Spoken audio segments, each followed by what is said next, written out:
Hello, everyone. Welcome to Refugee Welcome Collective Lunch and Learn series. In these sessions, we aim to bring you interesting and timely information. Whether you are a volunteer, community sponsor, resettlement agency staff, a local advocate, or just someone who's interested in learning more, we hope that you enjoy today's session, Cultural Sensitivity and Inclusivity.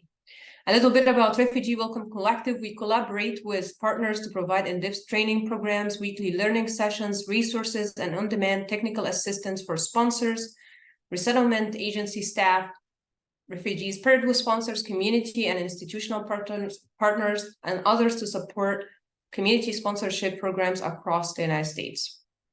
Just as a reminder for everyone who's joining us today, everyone on today's webinar is automatically muted. However, if you have any technical issues, please submit a question in the question box so we can assist you.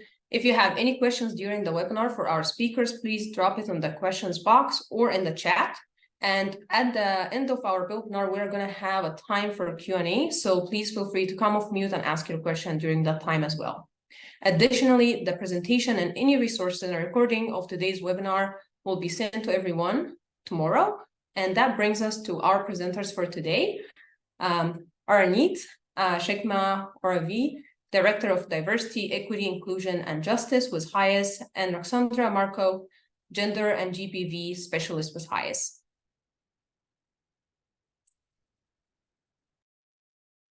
Thank you so much, Joy, and thank you so much for being here. Thank you to Refugee Welcome Collective for having us. We're really happy to start the week out with you this morning. As Joy mentioned, my name is Olani Chikmalevi. I use she, her pronouns. I'm the Director of Diversity, Equity, Inclusion, and Justice at HIAS. And I'm really excited for this webinar that we're doing today, of course, professionally, but also personally as a woman of color and as a daughter of immigrants. I'm going to pass it to my co-facilitator here, Roxandra, to introduce. Hi, welcome everyone. My name is Roxandra Marco, and I use she, they pronouns.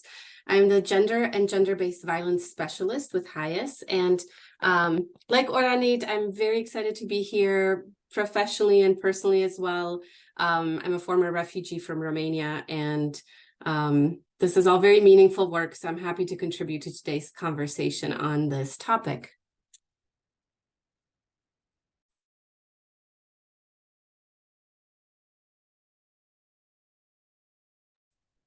So I will go through our agenda just so you know what to expect from our meeting today.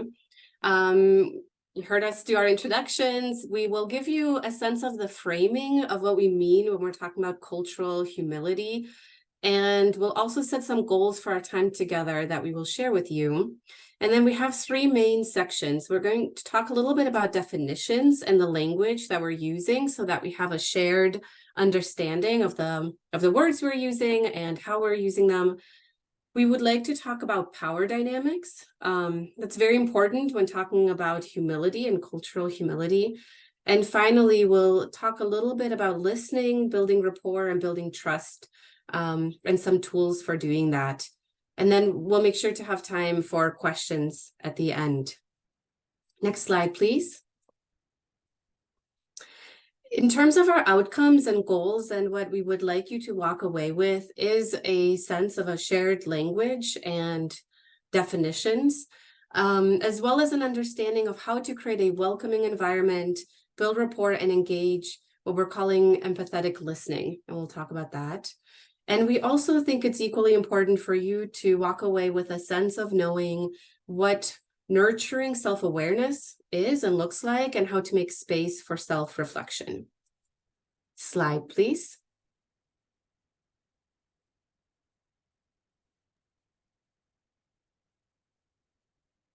Thanks so much, Roxandra. So one of the ways that we want to frame today's conversation is thinking about this wonderful book called Reproducing Empire by Laura Briggs.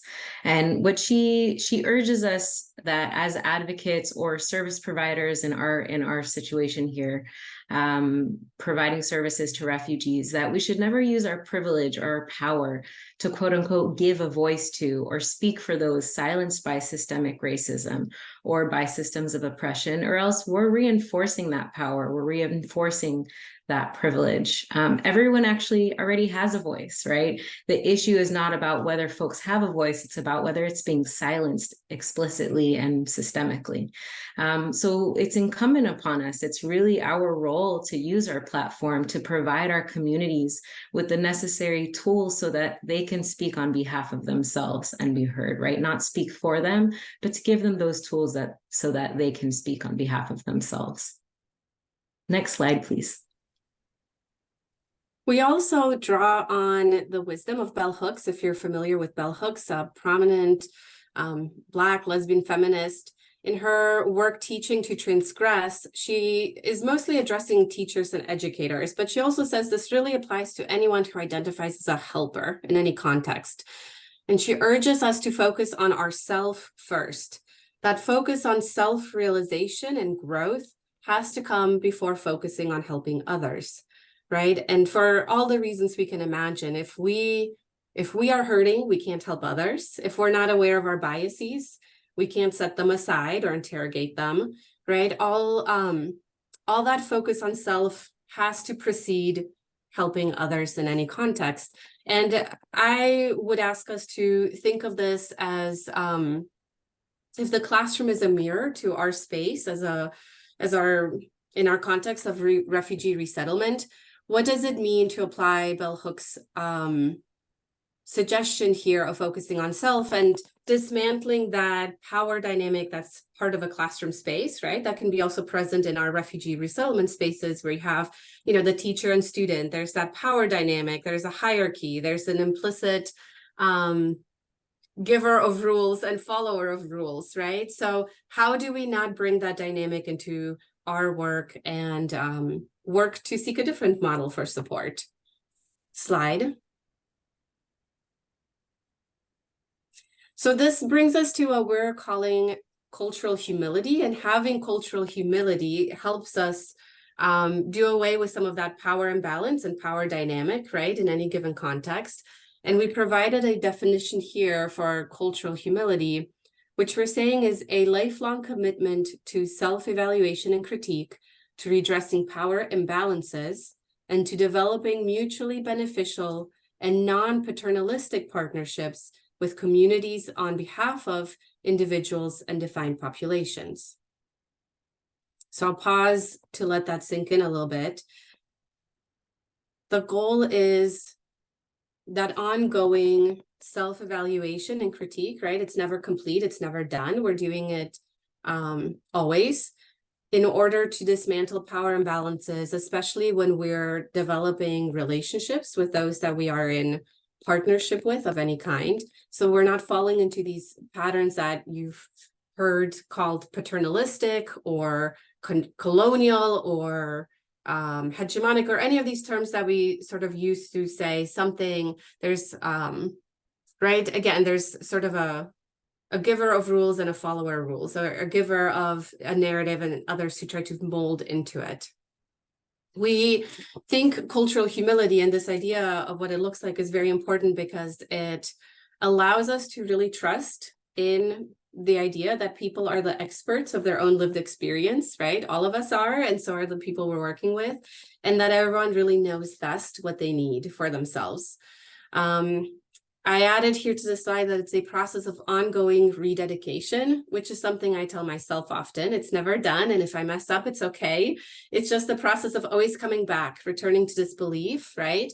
That I'm rededicating to learning, admitting gaps in my knowledge, and speaking for myself and not for others. Slide.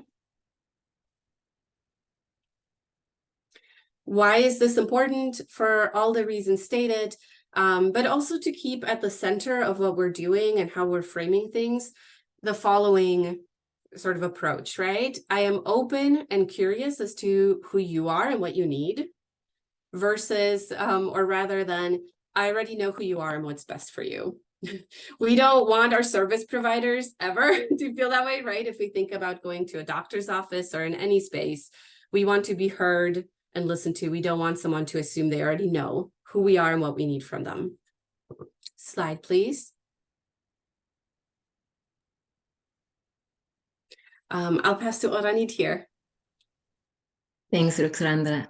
So, right. So what are power dynamics? What is a power imbalance and why does it exist here? So let's dive into that a little bit.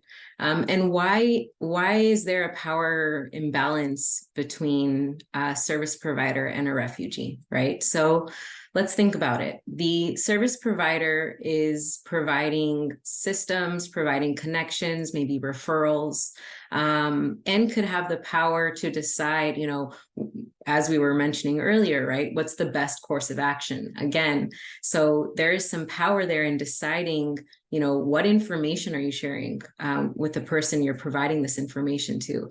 And then a refugee, as we know, right, they have gone, this is probably an incredibly traumatic time in their life. They're incredibly resilient and they just escaped persecution. They're coming to a brand new country where they're not familiar, possibly with the language, with the culture, with the people. And there's a sense of vulnerability there, right? So they're coming to a service provider in a time of when they're most vulnerable. That's part of that power imbalance. And so we really want to be cognizant that there is a power imbalance, right? If we're providing those services, we have power over them, and we have to be very cognizant of it so that we're not abusing it. And then also want to bring into this space kind of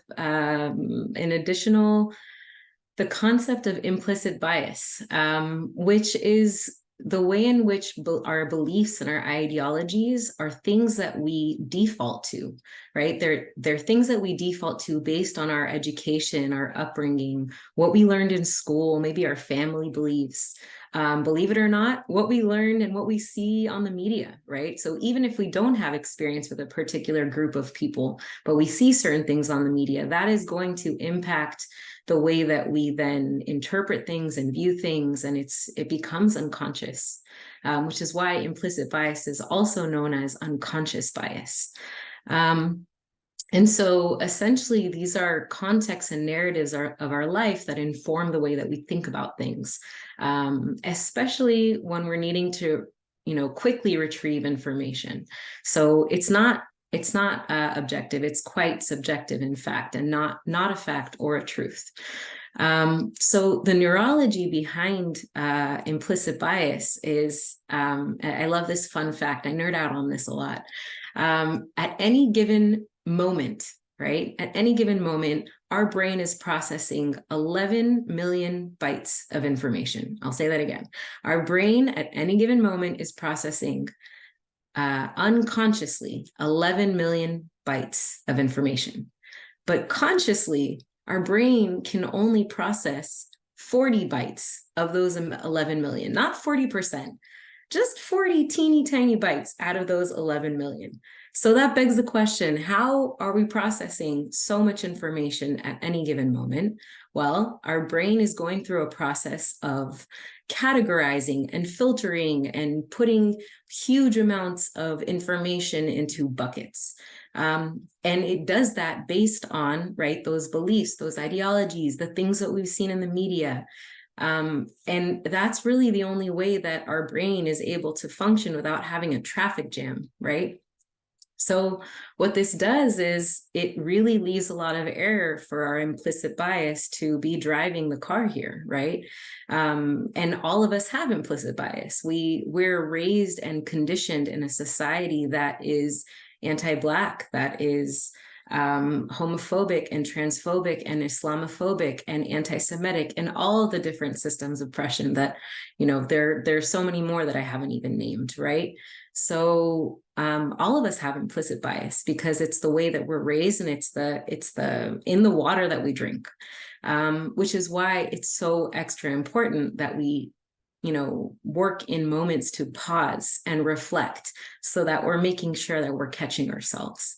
You know, for example, if, you know, God forbid, we were robbed in a dark alley by someone wearing a red jacket and a blue jeans, we're going to make an association there, right? Implicit Bias is really like associating feelings with a person or a situation based on maybe an experience we had, or like I said, seeing something in the media. They're thought associations, which is why pausing and reflecting is so important, so we can know what triggers us, what we're having a response to. Is the reaction that we're having, is it actually from this particular experience in front of us, or is it something that happened in the past? And again, driving the point home, we really want to slow down to ensure that, implicit bias really isn't driving the bus. So what is also one of the ways that we can, help our brain process information is take care of ourselves, right? We can't pour from an empty cup. So even setting the tone for even before we're meeting with a refugee, right? Someone that we're going to be providing services to, we have to take care of ourselves. Have we eaten today? Sorry, can we get to the next slide? I'm getting ahead of myself here. Are we taking care of ourselves? Have we eaten today? Have we had water? The basics. Have we got enough sleep? Again, we can't pour from an empty cup. And once we're making sure that we are taking care of ourselves, then we also, before we even meet with this person, pause for reflection. Maybe you have some notes ahead of time before you meet with this person.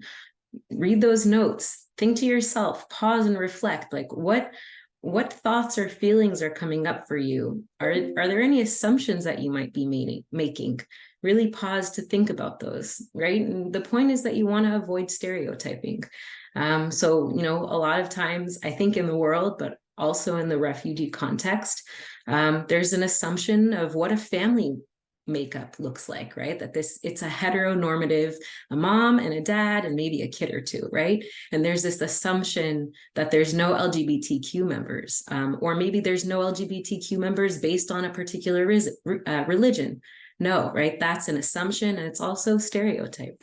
So if we give ourselves time, we build in time to really pause and reflect, then we're giving ourselves and our brain a better chance to not operate from a place of implicit bias and not operate from a place of assumptions and stereotyping.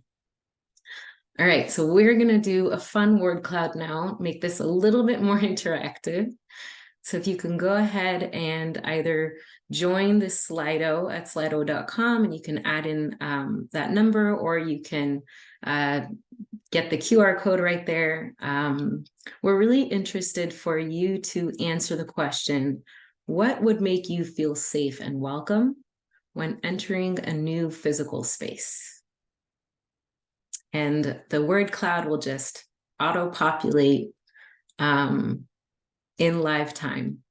So take a couple minutes, get connected, scan that QR code, and then add in your responses. What would make you feel safe and welcome when entering a new physical space? Love it. Yes, right? You see a pride flag.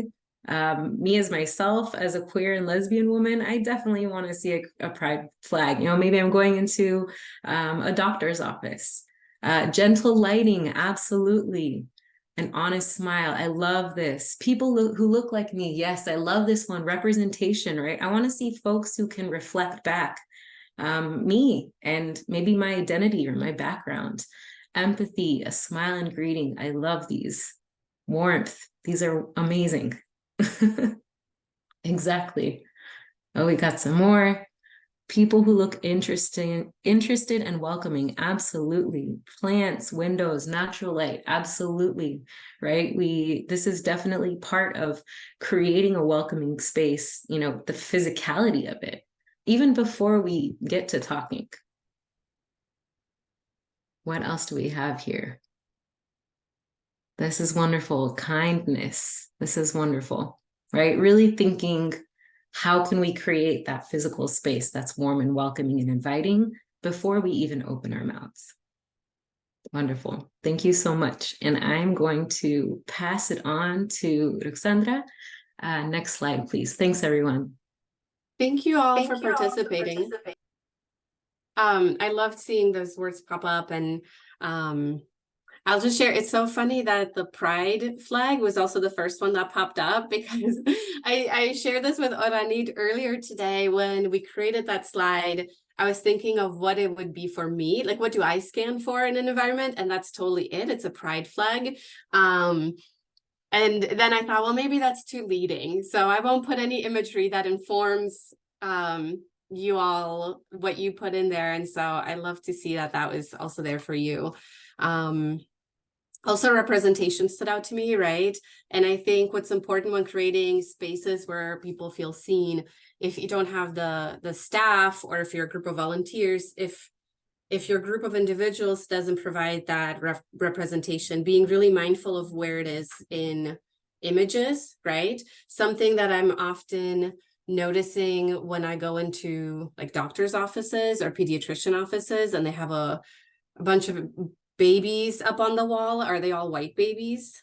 Right? And how does that make you feel when you're coming in and that's not you, and the kind of care that you're worried you will or will not receive? And since we also talked about the importance of language, I'll note that, again, language and implicit bias. I say this all the time when I'm having these types of trainings or conversations, just even being mindful of not assuming someone's gender and assigning gender to them, or saying to someone, oh, is your wife joining you today? Well, we don't know if they have a wife. I don't know why people always feel the need to insert, assumptions like that. I think it comes from a place of wanting to make friendly conversation, but it can easily make someone feel othered. I'm constantly having to correct people when they ask me about my husband. It's like, no, I don't have a husband. I have a wife. But it sets a tone where then I feel instantly uncomfortable bringing my whole self to that conversation, because I realized they thought I was someone, I had to correct them on who I am, and will they still want to serve me in the same way now? So all of this, I think comes together when we're talking about language use, intentional, thoughtful language use, being really aware of the biases we bring into our conversations. And all of that is for this goal of building rapport and building trust with someone, right? So I wanted to open up by also asking you all how you build rapport or trust. And if you're willing to put that in the chat while we're looking at the slide, I would love to hear what that looks like for you, and what you do, if you have any techniques or specific things you employ when trying to establish sort of comfort or trust with a new person. What I wanted to share with you today is a tool that I discovered about a year ago. At the time, I was running a campus gender equity center, and we wanted to, like this, know how do we make students feel welcome when they come into this space.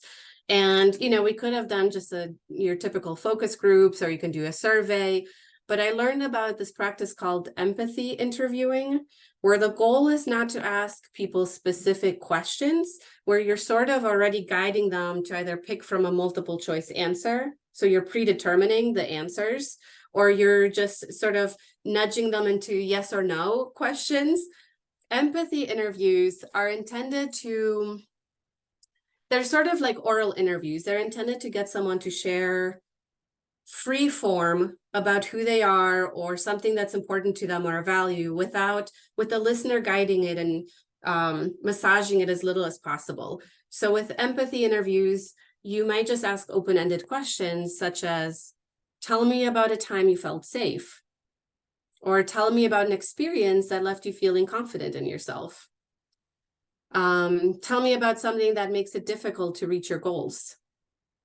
Right? And so what you're doing is you're trying to establish connection, and it's like you're having a conversation more than you're interviewing someone for services that you're hoping to provide them, which instantly puts us back into that space of that power imbalance dynamic. I mean, honestly, these are the types of questions I might ask a friend over coffee, right? If I'm meeting with a friend and they're telling me they're nervous about their upcoming job interview, I might say, well, when did you last feel super confident in your skills? Why did you feel that way? How can you reproduce that? It's also built on the principle of storytelling as a means of understanding each other and sharing, which is something that resonates very much with, I think, a lot of the communities that we are part of and in participation with within a refugee context. A lot of collectivist groups, right, have that history and tradition of storytelling, of sharing, and that that conversation having more value than very factual bureaucratic documentation. That's very much a white Western concept and way of sharing information.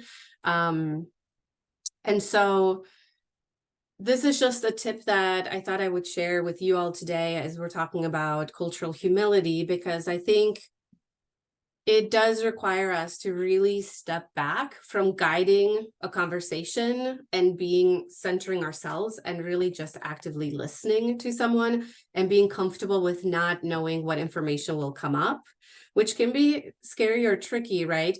But with that is important to remember that you're not asked to problem solve in the moment either. And I'd like to go to the next slide.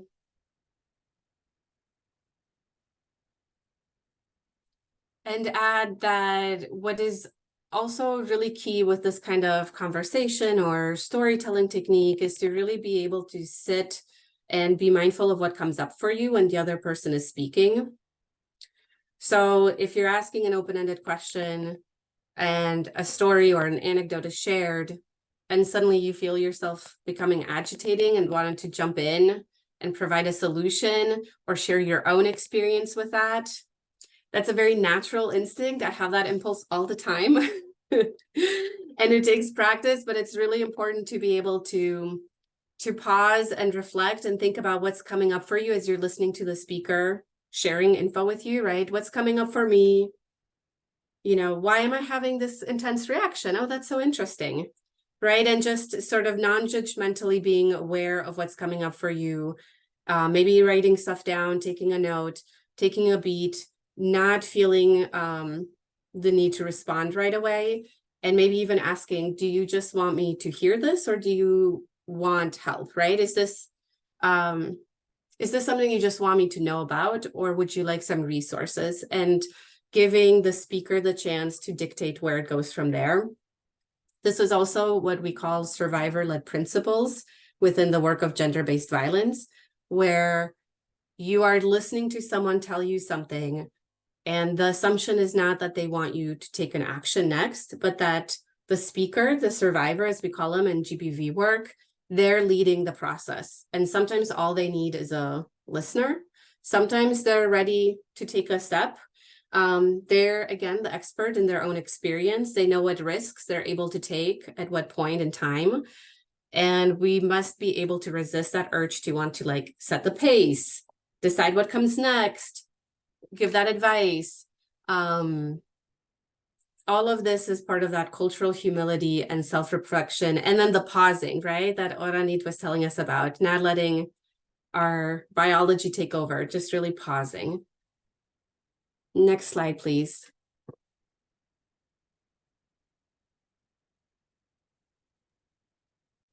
Okay, so let's recap what we have learned today. And I'm sure many of you already know this, so we'll recap what we've gone over today. So first things first, take care of yourself, right? Again, we can't pour from an empty cup. Drink your water, stay hydrated, get enough rest, make sure you're eating meals. We can't support others if we're not first taking care of ourselves. Step 2, pause and reflect even before you have, this meeting. Take a couple breaths before you meet with someone, right? It is an honor and a privilege for us to be able to serve the communities that we serve, and really honoring the fact that they're in a vulnerable situation. And no matter how many steps we try to take to, push against that power imbalance and that power dynamic, it will always be there. And so we want to be very mindful of, how we're showing up for that person. And so that starts with how we show up for ourselves. So pausing and reflecting to think about, what are some assumptions that I want to make sure I'm avoiding. Maybe you know about ahead of time where this person is coming from, what country they're coming from, right? So are there any assumptions that you're associating with that, really to try and avoid any kind of cultural stereotyping? Step 3, creating a welcoming environment, right? We went over that in that word cloud, that wonderful word cloud. Kindness, pride flag, representation. We want to make sure that the folks we're serving can see someone reflecting them back and who is serving them. So really thinking about how you create that welcoming environment. And then step 4, the empathy interviews that Ruxandra just beautifully led us through. How are we asking those open-ended questions, right?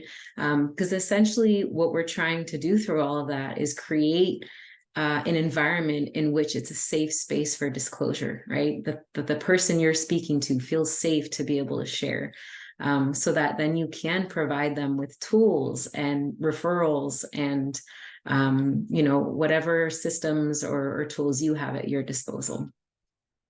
Step 5, you may be experiencing deja vu. Pause and reflect again, right? We can never do enough pausing and reflecting. It will always help us to slow down, take a couple breaths. Like Ruxandra was saying, you don't have to jump in. We don't want to jump in right away to go to solutions. Really checking in with the person you're speaking to. How can I best support you right now? Would you like me to, like Ruxandra was saying, just listen, or would you like us to talk about maybe some tools or some possible solutions or some options, right? And then step 6, right? Making sure that you're centering the person you're serving. What are their goals? What's their desired outcome? What do they need? And then building out a response plan based on those goals and those needs from them, right? Again, centering them and their experience. Next slide, please. So we're going to first talk about the don'ts. Yeah, so we'll go back to don'ts. So what do we not want to do, right? We don't want to assume what the best course of action is. We definitely don't want to encourage assimilation into US American culture. Whatever that means for you, that's also a subjective thing, right? We don't want to, because we don't want to do away with their own culture. The goal is not erasure of that person's culture, but rather lifting it up as part of their process for resettlement. Perhaps connecting them to people from their own community, if that's something that they want. We really want to lift that up, and we want to support that continued connection as opposed to erasure. The goal is connection, not disconnection. And another thing we want to avoid, is that stereotyping. We want to avoid, not having the capacity to show up for that person and making assumptions. So not stereotyping that person based on where they're from. And I'll pass it on to Ruxandra to help us end on a positive note to discuss some of the do's. Yeah, thank you. So do these things and others that I would love to hear from you on as we go into our conversation here in a minute. For us, the do's that we listed here are take care of yourself before serving the community, right? Which goes back to both that idea of knowing yourself well, so you know how you show up in a space and what assumptions you bring, and also just literally taking care of yourself, because you cannot be of help and service to others if you are feeling run down, exhausted, right? Pulled in too many directions. Welcoming environment, you've heard us say this a lot, and it can mean many things to different people. I think based on who you're working with, really catering what that welcoming environment might look like to that population or audience. And if you don't know where to start, I think just asking and reaching out to folks in that community is always a good place to go, right? Most of us have access to community spaces or organizations. I'm thinking of At Highest, what we have are we work together with cultural advisors who help us gain insight on the communities we're supporting, so that in my work with GBV and gender, I have someone from within the community I'm working with who can also inform what gender stereotypes look like. How might conversations about certain services be more culturally embedded in something that resonates, feels good to talk about, right? So again, not making the decision of what a welcoming environment looks like. If you really feel like you have the option of consulting with someone from the community to help create that space. Connection, reflecting back to the person what you're hearing, validating their experience, right? Again, survivor-led principles. I come back to this all the time and apply it in my parenting as well as anything, right? You always want to say, I hear you, I'm sorry this happened, or thank you for sharing, thank you for trusting me enough to share this information. Validation before anything else. Just thank you for saying this. Thank you for feeling like you could say this to me. I hear you, I appreciate what you're saying, and taking it from there. And then approaching conversations and relationships with curiosity and asking open-ended questions. Sometimes we have to ask very targeted questions, especially right when we're acting in an employee role, right? And you have like a checklist, or you have to ask certain things and get certain information from your clients if that's the relationship. So we're not blind to that aspect. But whenever possible, and whenever you have those pockets of time in your interactions where you're just trying to build rapport and trust, being able to ask open-ended questions versus just sticking to these sort of predetermined questions helps create that relationship. And then lastly, again, pausing and making time for reflection and self-awareness. I think as volunteers, as caseworkers, as counselors, mental health practitioners, whatever your role is in amongst all of us here in the space, having a journal or a notebook where you can even find some time, maybe early in your day or late in your day or midday during lunch, where you can just write down some thoughts or pause and reflect and use pen and paper as a way to process something so that they don't always get processed maybe in the moment or with that person. I think that's a very beneficial practice that many of us can use in many of our roles, right? And it has that effect of slowing us down and letting us process internally before we process externally. And so those were some of our tips. And Grace, if you go to the next slide, that once again shares our contact information, including our email addresses, because we realized today it's just a short little bit of time together. And these are really huge concepts and ideas that we would love to dive deeper into if you'd like us to. We're very much open to you reaching out and using our email addresses provided here if you want to follow up on anything. And then I thought for our remaining time together, it'd be nice if we stopped sharing and just saw each other and had a Q&A. If you have any thoughts or comments, want to add your thoughts and experiences to this, or provide actual, examples of things you've encountered, that would be helpful to talk through. We'd be more than happy to do that in our remaining time together. So thank you, Joy and Grace, so much for running this and for inviting us. Yeah, thank you so much for being here. And as Grace just allows you to come off mute if you want, we would like to get your feedback. Would love to hear what you think about today's webinar and hear your suggestions for future Lunch and Learn webinars. We ask that you take a minute to just scan this QR code on the screen, or to go to the link that Grace is going to send us on the chat. And please just give us your feedback. We're going to take a minute for that. And then we are going to resume with our Q&A time and answer the questions that you submitted in the chat.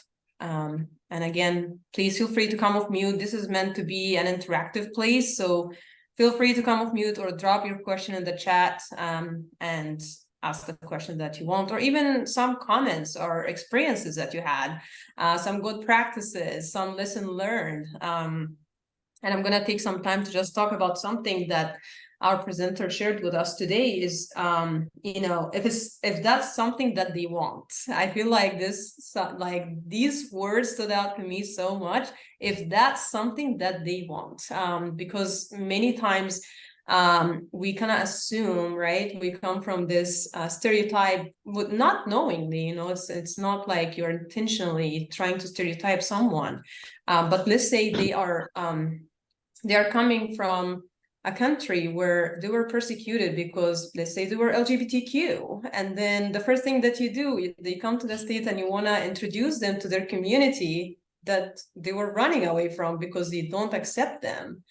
Now, that's not a good scenario.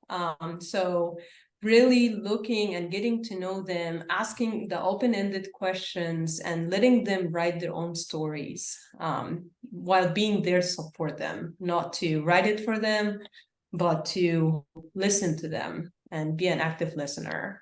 I love that. So yeah, so now please come off mute, feel free to talk. And if you decided to come off camera, if you could, then just please know that this is recorded, so you would need to give your consent for that. Thank you.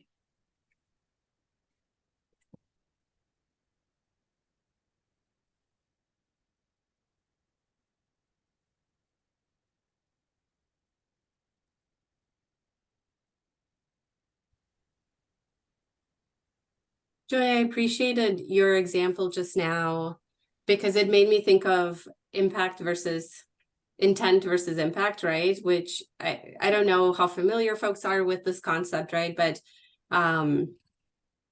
there's your intention and then there's the actual impact it has on the person. And it's good to remember that they're two separate things and that you can intend to be helpful or do something positive, but your subjective experience might not match the other person's experience. So the way it lands on them or makes them feel might actually be the complete opposite, where it could do more harm. I think it's always difficult, right? Especially when we're dealing with like high stakes situation where we really feel like, I really want to help this person. I can tell they're not doing well, right? And we might have this urgency to our to our support service too, where we feel like I have to help now. And yet, I think if I would leave our audience here today with one sort of big takeaway is to try to override your impulse to jump in and act as much as possible and really pause and stop and follow the principles of survivor-led care, where you are letting the person that you're helping set the pace and dictate the direction of the support that they're seeking. Are there any questions in the chat that maybe, I don't know if I'm seeing participants chat or if maybe everyone's feeling a little bit shy this lunch hour?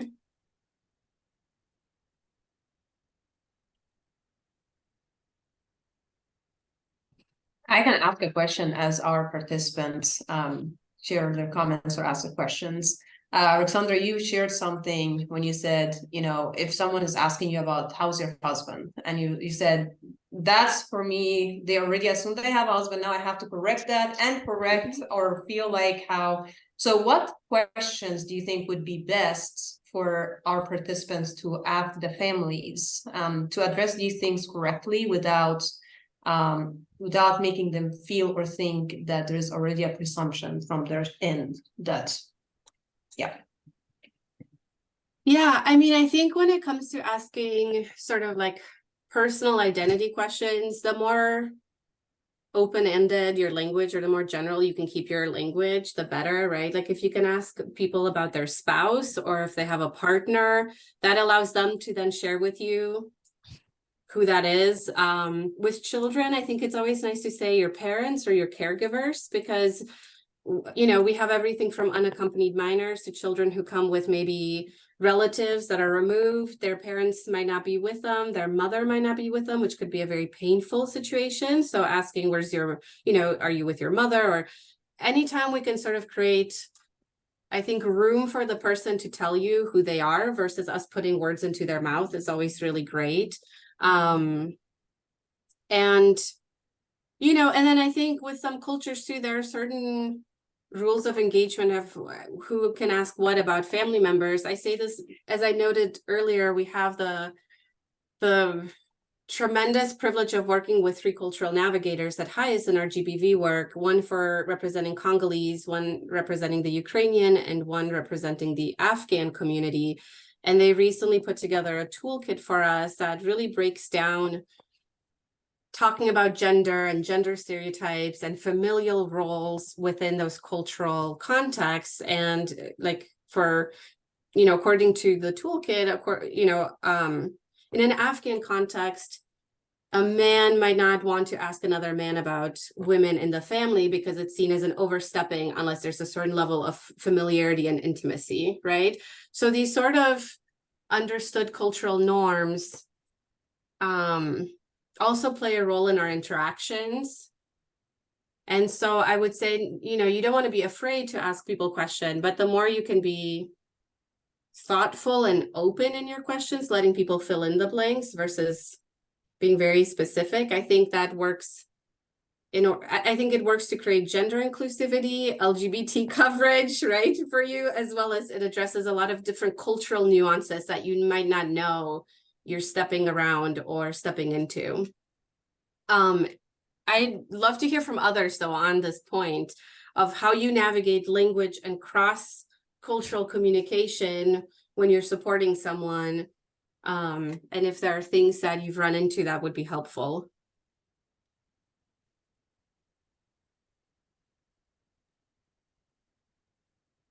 I think I'm loving this discussion. And I think one of the things that you triggered for me, Ruxandra, while you were talking, and you were also sharing earlier about, urgency, right? Especially in these contexts. And, the majority of my professional experience was as a legal aid attorney. I was representing tenants in their housing cases to try and preserve their housing, and did some immigration as well. But, there's also always that intake, right? You have to have the intake, and you have a list of 1 million questions that you have to get through, and there are not enough hours in the day. And so we are also aware of all of the limitations, right? That you're dealing with your own systems that you have to get through. And that's why creating that pause and that time beforehand and after is really helpful to be able to navigate the tough and the tricky systems that we have to navigate, right? If you're building in that time before and after, then you can do a better job to the during phase. To also be thinking about, instead of having to think about inclusive language on the spot, if you're building in that time beforehand, to think thoughtfully about, okay, well, how can I talk about a person, a person's spouse, right? Or maybe another, like as Ruxandra was mentioning, right? A partner. So really thinking about all of that language, because that language may not be there on those intake questions that you have to get through. So shifting it for yourself beforehand so that you can make sure to use that inclusive language in the actual conversation. Because the urgency is really where we get stuck in making decisions and often creating harm from a place of implicit bias. Again, not because it's our intention, but ultimately that is the impact. Were there any questions that we could answer for folks, or even any comments, any experiences that you've had, things that have worked for you, maybe things that haven't worked for you? Please feel free to unmute yourselves or share in the chat.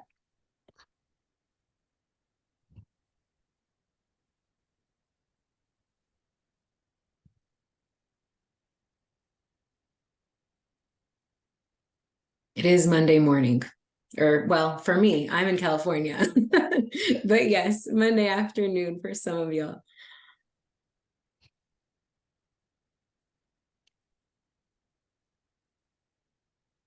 Okay, Joy, we'll pass it back to you. Sounds good. Well, thank you so much for our presenters today for such an excellent presentation and great points. I enjoyed every part of it. And again, thank you for joining us today. in our RWC Lunch and Learn, you will receive a follow-up email with a link to the recording of today's webinar. And on behalf of Refugee Welcome Collective, thank you for joining us and have a great rest of your week. Thank you.